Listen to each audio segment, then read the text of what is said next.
사도세자 이선은 영조가 42세, 영빈이 씨가 40세에 태어난 귀한 아들이었다.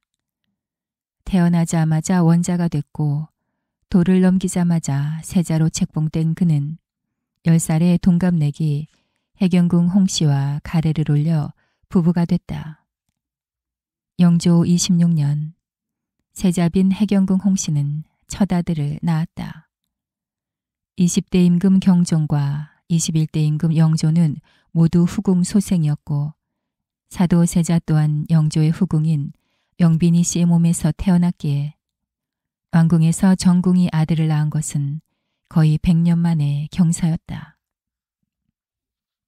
왕실의 후사를 탄탄히 해야 하는 책임과 의무를 무사히 해낸 16살의 해경궁 홍씨는 왕실 어른의 사랑과 기대를 받았다. 정궁의 소생인 원소는 존재만으로 왕실의 정통성과 위엄을 바로 세웠기 때문이다. 세자와의 금실도 나쁘지 않았다. 영원히 꽃길만 펼쳐질 것 같았던 해경궁 홍씨 행복은 몇 년 만에 끝났다. 영조 28년 3월 세손이 3살에 갑자기 세상을 떠났다. 황망한 슬픔 앞에서도 해경궁 홍씨는 무너질 수 없었다. 임신 중이었기 때문이다. 같은 해 9월 해경궁 홍씨는 훗날 정조가 되는 아들을 낳았다. 한편 사도세자는 아버지가 될 무렵 영조와의 사이가 급속도로 나빠졌다. 영조는 대리 청정 중인 사도세자에게 못마땅한 감정을 거침없이 드러냈고 사도세자는 방황과 반항을 시작했다. 영조 30년 2월 사도세자의 승은을 받고 임신한 동궁전의 궁녀 임유해가 아들 은원군을 낳았다. 사도세자는 궁녀 임씨의 임신을 알았을 때 크게 두려워하며 아이가 태어나지 않기를 바랐다고 한다. 은원군이 태어난 후 영조는 한 달 넘게 사도세자를 볼 때마다 심하게 꾸중했고 남편을 단속하거나 질투하지도 않았다며 해경궁 홍씨까지 책망을 들어야 했다. 손이 귀한 왕실이었으나 숙빈 임씨와 은원군은 보살핌을 받지 못한 채 방치되어 투명인간처럼 지냈다. 숙빈 임씨 모자가 가여웠지만 당시 해경궁 홍씨는 겨우 20살이었고 또 임신 중이었기에 그들에게 해줄 수 있는 일은 거의 없었다. 영조 30년 7월 해경궁 홍씨는 첫 딸 청영 군주를 낳았고 영조 31년 1월 숙빈 임씨가 둘째 아들 은신군을 낳았다. 숙빈 임씨는 종이품 양제 품계를 받고 정식으로 세자의 후궁이 됐다. 하지만 품계는 허울일 뿐 숙빈 임씨는 사도세자의 사랑이나 왕실의 보호를 제대로 받지 못했다. 영조 32년 9월 해경궁 홍씨는 둘째 딸 청선군주를 낳았다. 세자의 후궁 숙빈 임씨와 나란히 임신과 출산을 반복하는 동안 해경궁 홍씨의 속은 까맣게 타들어갔을 것이다. 하지만 얼마 후 사도세자의 총애는 다른 궁녀에게 향했고 해경궁 홍씨와 숙빈 임씨는 더 이상 임신하거나 출산하지 않았다. 영조 33년 왕비 정성왕후와 대왕대비 인원왕후가 연달아 세상을 떠났다. 영조 34년 딸 청근현주를 낳은 경빈박 씨는 종류품 수칙 품계를 받았고 이듬해 아들 은정군을 낳았다. 경빈박 씨를 향한 사도세자의 총애 역시 영원하지 않았다. 영조 37년 1월 경빈박 씨는 세자의 의복 시중을 들던 중 의대증을 일으킨 사도세자의 손에 죽음을 맞았다. 비참한 죽음이었다. 경빈박 씨가 세상을 떠난 지 1년이 지난 영조 38년 결국 영조는 사도세자에게 대처분을 내렸다. 사도세자는 뒤주에 갇힌 지 8일 만에 숨을 거뒀다. 경빈박 씨 이상으로 비참하고 고통스러운 죽음이었다. 사도세자가 죽은 후 숙비님 씨와 그의 두 아들 은원군과 은신군은 대궐 밖으로 쫓겨났다. 부모를 모두 잃은 경빈박 씨의 어린 자식은 정순왕후가 거두었다고 한다. 사도세자가 세상을 떠나던 날, 영조는 해경궁 홍씨에게 해빈이라는 비노를 내렸다.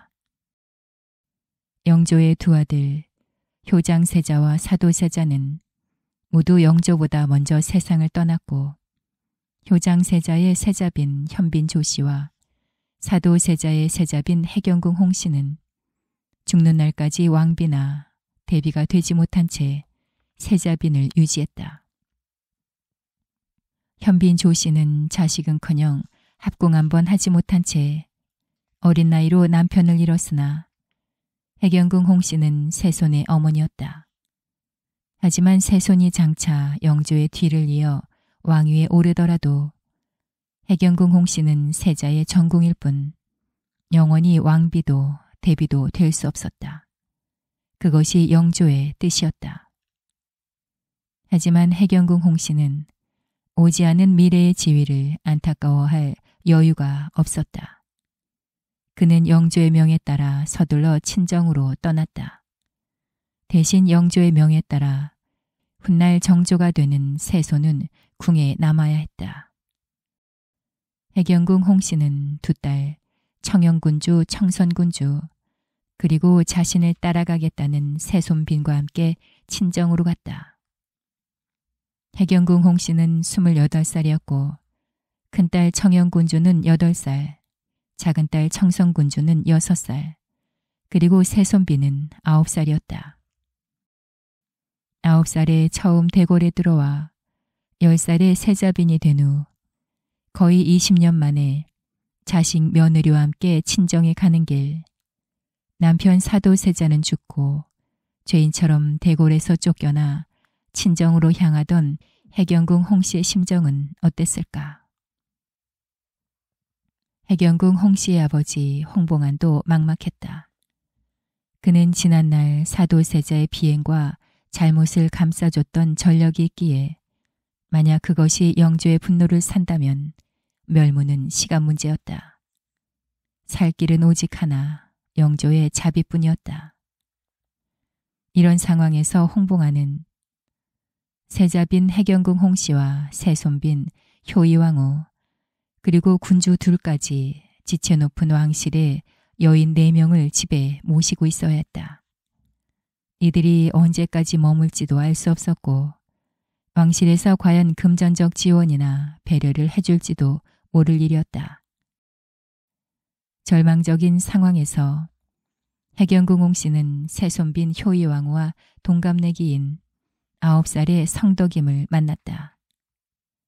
성덕임은 당시 해경궁 홍씨의 친정에서 청지기로 일하던 성윤우의 딸이었다. 성윤우는 본디 양반이 아니었고 집안도 가난했다. 그는 첫 부인과 일찍 사별하고 2번 더 혼인하여 5남 3녀를 두었는데 성덕임은 그중 둘째 부인의 딸이자 막내딸이었다. 가난한 집안에 자식이 많았으니 생계는 빠듯했다. 다행히 성덕임이 태어난 영조 29년, 성윤우는 종구품 하급 무관이 됐고 3년 후엔 궁궐을 지키는 가위장이 되었다. 성윤우는 그 후 무관으로 여러 직위를 거쳤으나 사도세자가 죽기 1년 전인 영조 37년에 스스로 관직을 그만두었다. 이후 벼슬을 지낸 기록이 없으니 아마도 이 무렵 홍봉안의 집에서 청지기 생활을 시작했다고 추측할 수 있다. 성덕임도 8살 무렵부터 아버지와 계모 지씨를 따라 홍봉안의 집에서 살다가 며느리와 2 딸을 데리고 친정으로 쫓기듯 돌아온 해경궁 홍씨를 만났으리라 생각된다.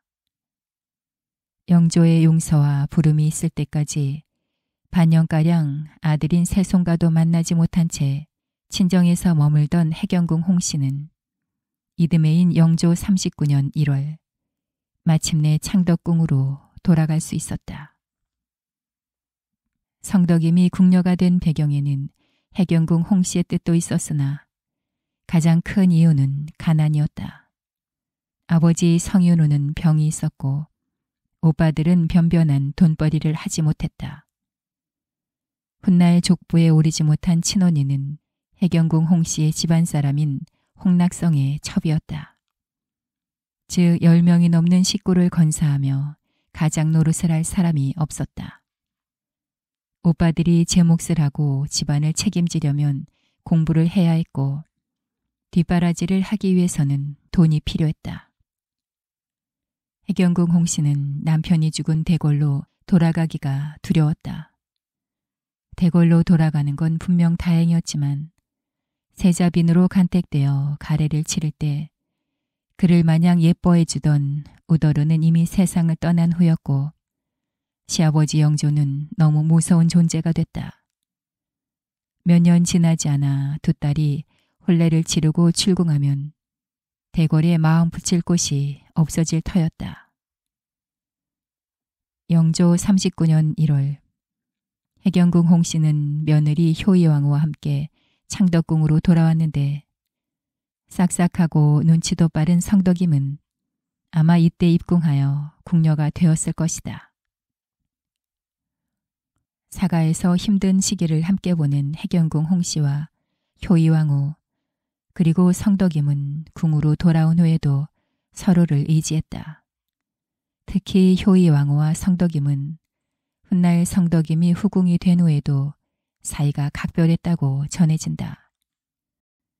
대비나 왕비, 세자빈이나 후궁이 친정 하녀나 노비, 친척 혹은 인연이 있는 이들을 처소의 궁녀로 들이는 일은 예로부터 종종 있던 일이다.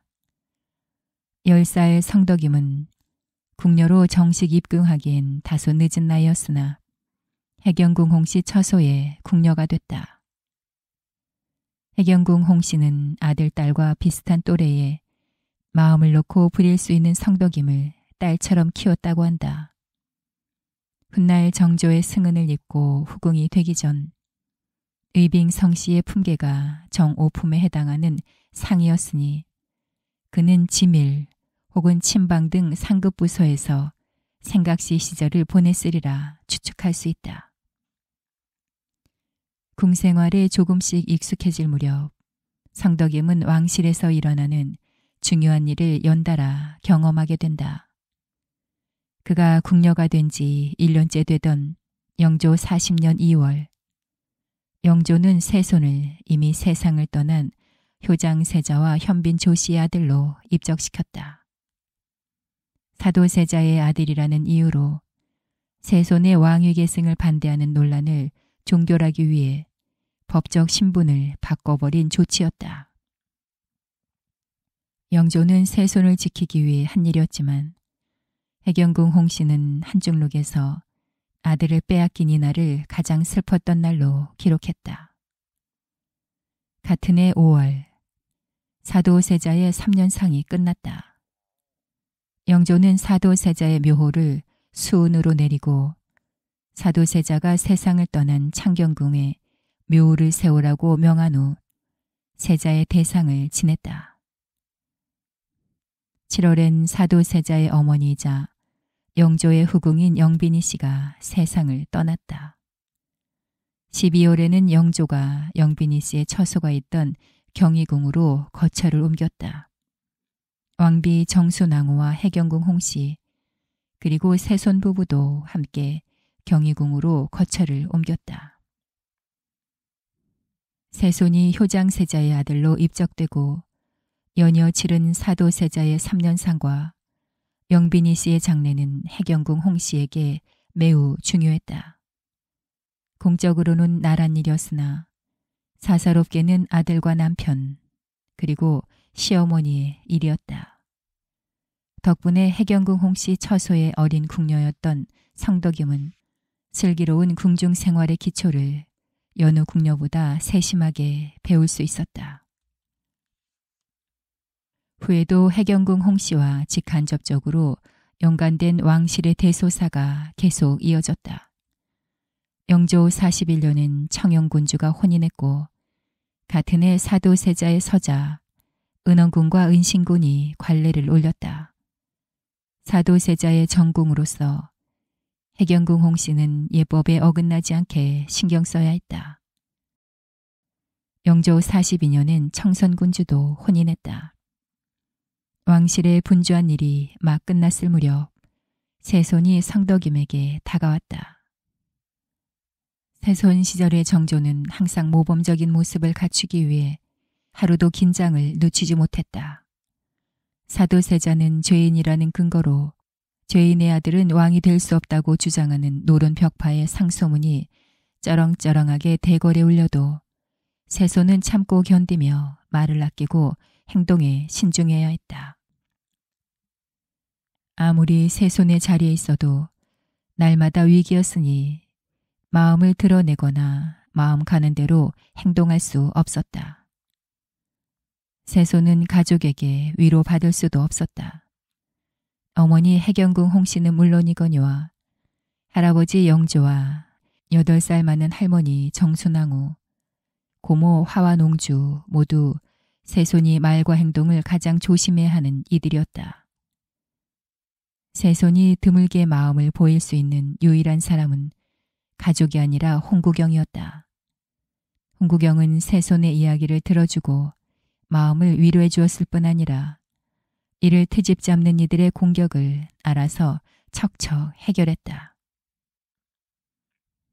세손은 왕위에 오르자마자 자신의 힘든 시절 버팀목이 되어준 홍구경에게 부귀 영화와 권력을 모두 안겨주었다. 당시 정조는 안팎으로 근신하며 한순간도 긴장을 늦추지 않고 근면했으며 홍구경을 비롯해 자신에게 해를 가하지 않을 소수 인물을 제외하고는 누구도 가까이 두지 않았다. 사도세자는 15세에 대리청정을 시작했고 할아버지 영조에 눈밖에 났다. 세손은 15세가 되자 할아버지 영조의 사랑이 끝날까 두렵고 초조했을지 모른다. 영조는 사도세자가 멋대로 궁녀에게 승은을 내려 아들까지 낳자 사도세자를 크게 문책하며 노골적으로 미워했다. 세손은 아버지와 할아버지의 불화 그리고 아버지의 죽음을 모두 기억하고 있었다. 세손은 자신이 지금 궁녀에게 승은을 내린다면 세손의 지위와 목숨을 담보해야 한다는 걸 누구보다 잘 알고 있었다. 세손의 고백을 받았을 때 성덕임은 14살이었다. 해경궁 홍씨 처소의 궁녀였던 성덕임은 세손만큼이나 대궐의 상황과 분위기를 잘 파악했다. 때문에 세손의 마음이 아무리 순수한 사랑이라도 승은을 받을 수 없었다. 작게는 자신을 위한 일이고 크게는 세손을 위한 일이었다. 어쩌면 성덕임은 작게는 세손의 지위를 보존하기 위해 크게는 자신의 목숨과 궁녀 생활을 지키기 위해 승은을 거절했을지도 모른다.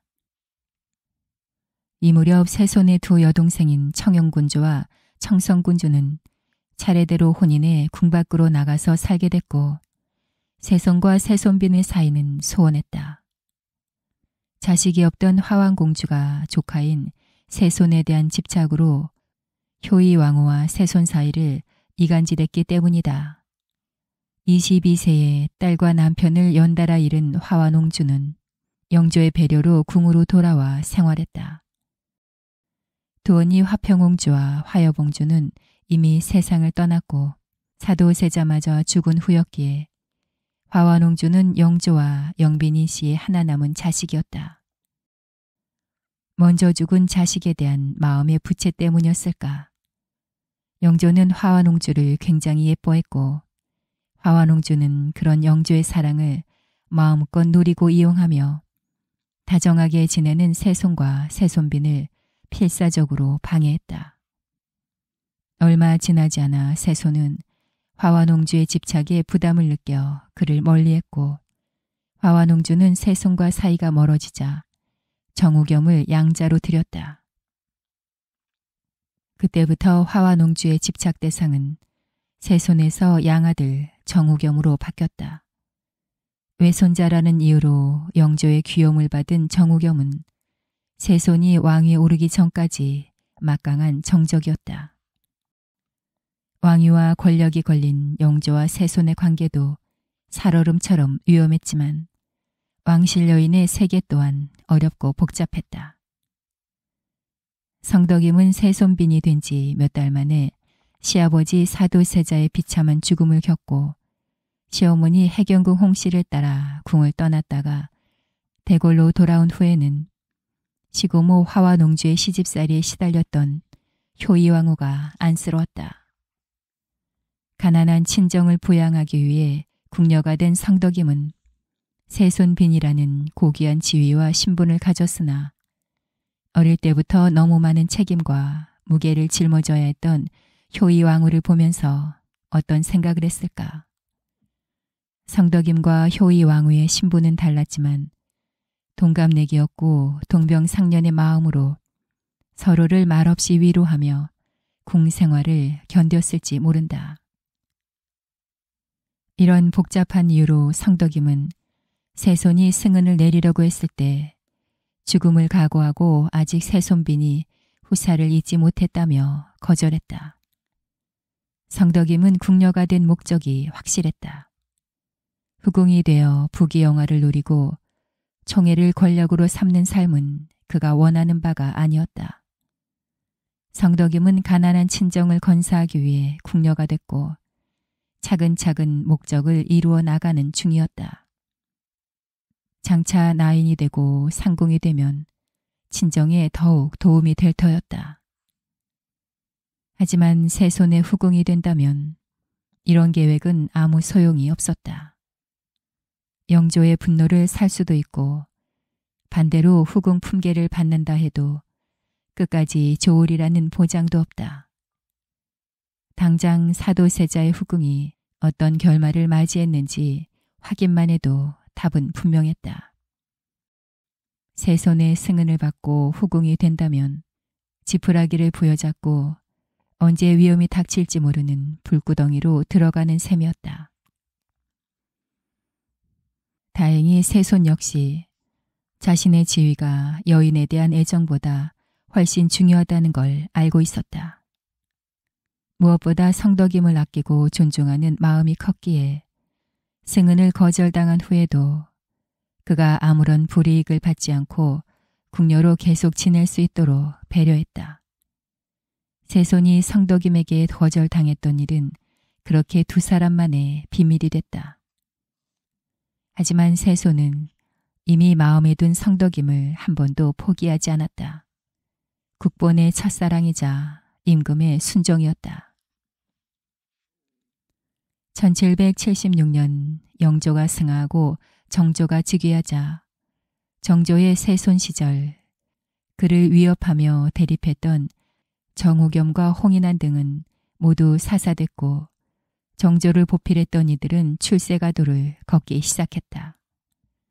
그 중에서도 세손의 오른쪽 날개라는 별명으로 불린 홍구경은 승진을 거듭하며 왕명을 출납하고 왕의 비서임무를 수행하는 승정원의 우두머리인 도승지에 올랐다. 홍구경이 앞장서서 왕권의 위협이 될 만한 이들을 제거하고 조정과 여론을 장악했지만 정조의 왕권은 여전히 굳건하지 못했다. 정조 1년, 정조의 서재인 존영각과 대궐의 자객이 침범했다. 임금을 죽이려는 목적으로 암살자가 대궐에 침범할 때까지 눈치챈 사람은 아무도 없었다. 이는 대궐 내부에 협조한 세력이 있다는 뜻이었다. 발각된 역도는 사도세자의 서자이자 정조의 이복동생인 은정군을 왕으로 추대하려 했다고 자백했다.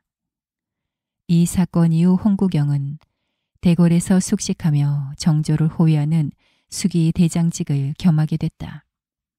그리고 정조 2년, 은정군은 영모의 이름이 오르내렸다는 이유로 결국 죽음을 맞았다. 결백을 주장하는 이복동생 은정군을 처형해야 하는 정조의 심정은 참담했다.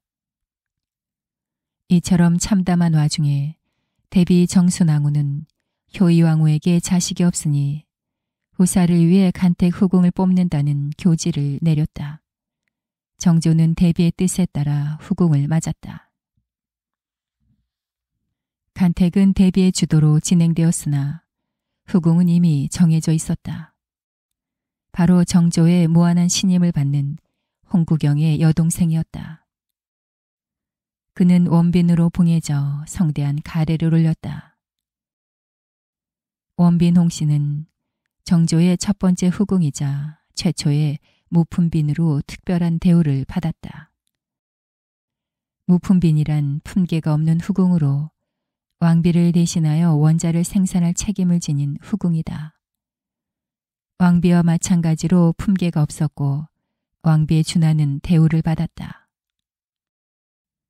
원빈 홍씨는 원자의 어머니가 될 귀한 후궁으로 그가 아들을 낳으면 바로 세자로 책봉될 예정이었다. 문제는 원빈 홍씨의 나이였다.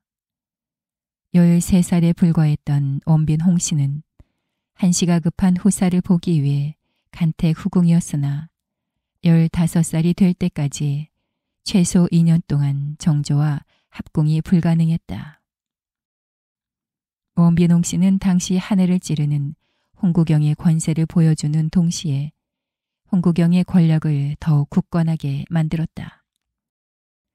이제 홍구경은 단순히 총애받는 신하가 아니라 정조의 처남이자 가족이며 외척이었다. 장차 원빈 홍씨가 아들을 낳기만 한다면 홍구경은 세자의 외삼촌이 되고 나아가 임금의 외삼촌이 되어 절대 권력을 누리게 될 예정이었다.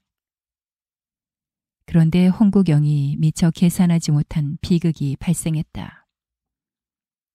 정조 3년, 원빈 홍씨가 회임은커녕 합방 한번 하지 못하고 14살에 세상을 떠났다. 정조는 장례를 극진하게 치러 홍구경을 배려했으나 이미 권력에 취해 정조 이후에 누릴 권력까지 계획한 홍구경은 도를 넘기 시작했다. 그는 정조의 조카인 상계군을 정조와 원빈 홍씨의 양자로 입적시켜 세자로 만들 계획을 추진했다.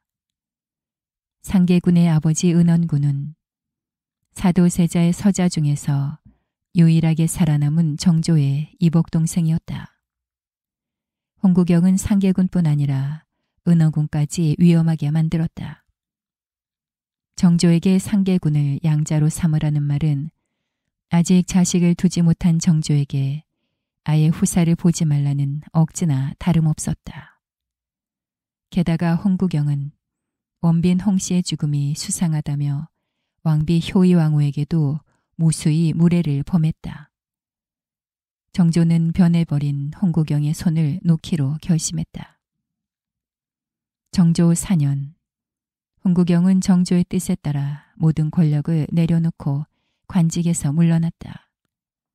같은 해 정조는 소론 가문 출신의 화빈윤 씨를 새로운 간택 후궁으로 맞이했다. 화빈윤 씨는 원빈 홍씨와 같은 무품빈으로 입궁했다. 두 번째 간택 후궁을 뽑을 때 정조는 성덕임에게 다시 승은을 내리려고 했으나 그는 재차 거절했다고 한다. 이에 정조는 더 이상 물러나지 않고 성덕임의 시녀를 꾸짖고 벌을 내리며 성덕임을 압박했다. 결국 성덕임은 승인을 받아들였다. 첫 번째 승인을 거절한 지 15년 만이었다. 정조와 성덕임의 인연은 이처럼 각별했고 승인을 거절하고 궁녀와 임금의 관계로 돌아간 후에도 마음으로는 언제나 함께였다. 적어도 정조의 마음은 15년 동안 한 번도 변한 적이 없었고 성덕임을 잊은 적도 없었다. 이제 난고에 따르면 성덕임은 정조 4년에 승은을 받고 두 번 유산한 후 정조 6년에 운효세자를 낳았다고 한다. 하지만 정조가 직접 쓴 어제의빈 묘지명에 따르면 성덕임은 정조 6년 승은을 받은 바로 그 달에 임신하여 9월에 무뇨세자를 낳았다고 한다. 정조의 말이 맞다면 성덕임은 승은을 입은 그날 허니문 베이비를 가진 셈이다. 정조 6년 9월 7일 성덕임은 정조의 첫 자식이자 첫 아들인 무뇨세자를 낳고 정상품 소용 품계를 받았다. 성덕임의 친정이 너무 한미해 감히 출산을 돕기 위해 가족이 입궁할 엄두를 낼 수 없었기 때문인지 해경궁 홍씨는 29살에 처음 출산하는 성덕임을 위해 자신의 몸종과 유모를 보내 출산을 도왔다. 당시 성덕임이 아직 후궁의 품계를 받지 못한 궁녀였으니 해경궁 홍씨가 성덕임을 어렸을 때부터 딸처럼 키웠다는 정조의 글이 사실임을 의미한다. 무뇨세자는 태어난 지 석 달 후 원자의 정후를 받았고 같은 달 성덕임은 정일품 빈 품계를 받았다. 후궁 품계를 늦게 받았을 뿐 정삼품 소용에서 정일품 빈으로 승격되는데 3개월밖에 걸리지 않았으니 그야말로 초고속 승격이었다. 무뇨세자는 왕비아들로 입적됐으나 의빈 성씨가 직접 양육했다. 영빈이 씨가 후궁이라는 이유로 왕비아들로 입적된 사도세자를 직접 키우지 못한 것과 달리 의빈 성씨는 정조의 뜻과 효의 왕후의 배려로 어린 무뇨세자를 직접 돌볼 수 있었으니 이 역시 특별한 일이었다. 무뇨세자의 탄생은 대궐 전체의 기쁨이었으나 왕실 여인의 마음은 모두 달랐다. 대비 정수낭후와 해경궁 홍씨는 비로소 정조의 후사가 태어났으니 마음껏 기뻐할 수 있었다. 반면 의빈 성씨보다 먼저 후궁이 되어 회임한 후 오매불망 출산을 기다려온 화빈윤 씨는 망연자실했다. 후궁이 된 후 30개월 가까이 임신 중이던 화빈윤 씨는 마침내 자신이 상상 임신을 했다는 사실을 받아들였고 그의 출산을 위한 산실청 역시 철수됐다. 동시에 화빈윤 씨의 존재 가치와 후궁으로서의 입지는 급속도로 좁아졌다. 왕비는 어땠을까? 간택이 아닌 승은과 임신으로 후궁이 된 의빈 성씨에게서 원자가 태어났으니 안도하는 한편 자식을 낳지 못하는 왕비가 된 자신의 처지가 무척 슬펐을 것이다. 궁녀였을 때나 후궁이었을 때나 항상 윗전의 분위기를 잘 헤아려온 의빈 성씨 역시 원자를 낳은 행복을 마음껏 드러낼 수 없었다. 반면 정조는 아버지가 된 기쁨을 감추지 않았다. 정조 7년 정조는 장차 세자가 될 원자를 위해 중의당을 건설하고 원자 보양관을 임명한 후 원자와 보양관의 상견례도 거창하게 치렀다. 정모와 후사를 세우는 일로 바쁜 중에도 정조는 의빈 성씨에게 꼬박꼬박 승은을 내렸다. 의빈 성씨는 승은을 양보했으나 정조는 다른 여인에게 승은을 내릴 생각이 전혀 없었다. 의빈 성씨는 산후조리가 끝나자마자 곧바로 임신하여 정조 8년 윤 3월에 딸을 낳았다. 하지만 첫 딸은 태어난 지 얼마 지나지 않아 경기로 세상을 떠났다. 같은 해 8월 무뇨세자는 세자 책봉식을 치렀다. 정조는 책봉식의 순서와 방법을 직접 언급하며 리허설을 3번이나 진행했다.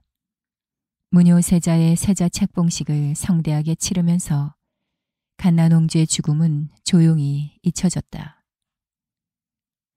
하지만 두 사람이 누린 행복의 시간은 너무도 짧았다.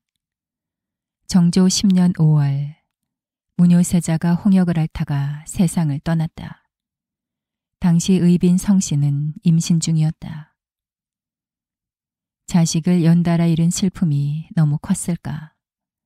같은 해 9월 의빈 성씨는 만삭의 몸으로 정조가 무뇨세자를 위해 지은 중의당에서 눈을 감았다. 이때 의빈성 씨는 34세, 정조는 35세였다. 의빈성 씨가 눈을 감기 전까지 매일 문병에 약을 직접 살폈던 정조는 슬픔을 가누지 못했다. 늘 이성과 논리를 앞세워 신하를 압도해온 정조였으나 의빈성 씨의 죽음 앞에서 모든 것이 무너지고 깊은 슬픔만 가득했다. 정조는 의빈성 씨를 추억하며 절절한 글을 써서 기록으로 남겼다. 그 중에서도 사랑하는 사람을 잃은 절절한 슬픔과 애틋함으로 가득한 어제 의빈 묘지명은 의빈성 씨를 향한 정조의 깊은 애정을 고스란히 보여준다. 정조는 의빈성 씨의 묘비문을 직접 쓰면서 그를 후궁에 반열해 둔 지 20년이라고 말했다. 처음 승은을 내리고자 했던 15세 때부터 이미 의빈성 씨를 마음으로 후궁에 반열해 두었던 것이리라. 정조는 자신이 아니면 의빈성 씨의 뛰어난 성품을 세상에 전하고 알릴 사람이 없어 그의 뛰어난 능력이 세상에서 사라질까봐 애석하다고 말했다. 정조의 바람대로 의빈성 씨와 정조의 사랑은 후대에 널리 알려져 뮤지컬과 드라마 등으로 만들어졌으니 정조의 소원은 이루어진 셈이다. 의빈성 씨가 바라던 대로 문효사자의 무덤 근처에 그의 묘지를 마련하여 장례를 치르는 동안 정조는 의빈성 씨에 대한 모든 글을 직접 썼다.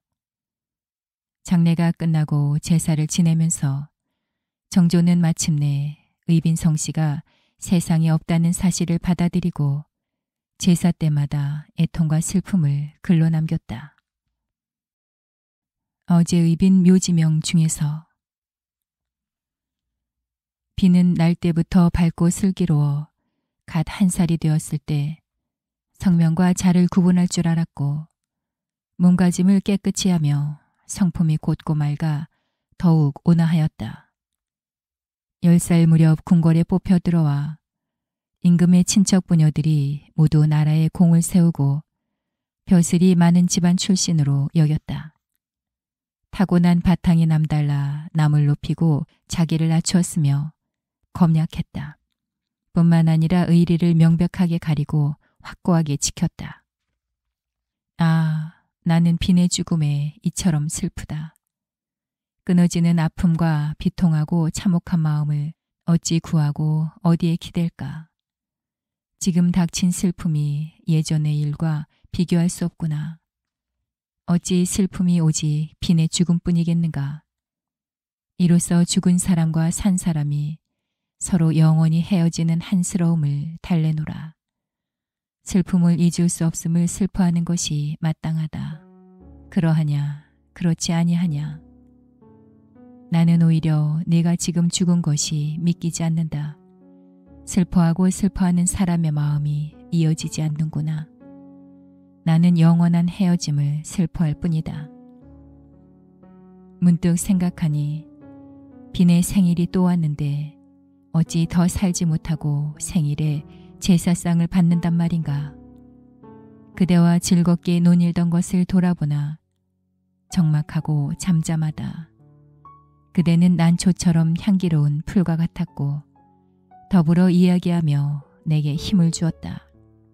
술과 음식을 차려 제를 올리니 부디 흠양하라.